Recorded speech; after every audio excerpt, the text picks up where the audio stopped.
की मागच्या 2-6 महिन्यापासून माझ्या मिस्टरांचा जॉब केला होता. नवरात्रानंतर मी भेट घेतली, पण मी कुंचन सेवा घेतली आणि तर स्वामींना पण सांगितलं की स्वामी तुम्ही माझी जी इच्छा आहे ती जर पूर्ण केली तर मी तुम्हाला घेऊन जाईल घरी, असं मी बोलली. ताईंचं जे नेहमी मी व्हिडिओ बघते, ताईंची जी पॉझिटिव्हिटी आहे की तुम्ही जे करताय ते मनापासनं करा, जे करताय देवाला सांगा तुम्ही की तुमची काय इच्छा आहे, बाकी काही नाही. माझी एवढी इच्छा होती की माझ्या मिस्टरांना म्हणजे माझं पोट पाणी काय असेल आमचं ते जे आहे ते आम्हाला परत मिळावं, त्याच्या व्यतिरिक्त माझी दुसरी काही इच्छा नव्हती.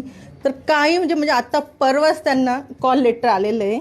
तर आम्ही लगेच म्हटलो की नाही आता जास्त वेळ थांबायचं नाही, स्वामींना घेऊन यायचं आहे आणि अंबाबाईला पण सांगावं की आई तू माझी खरंच इच्छा पूर्ण केली. आणि माझी मनात येताना अजूनही इच्छा होती की प्लीज मला ताईंचं दर्शन व्हावं, त्यांना सांगावं, कळकळून भेटावं की ताई तुम्ही जे सांगताय ते खरं होतंय, तुमचं एकूण एक शब्द त्याच्यामध्ये खरं उतरतोय.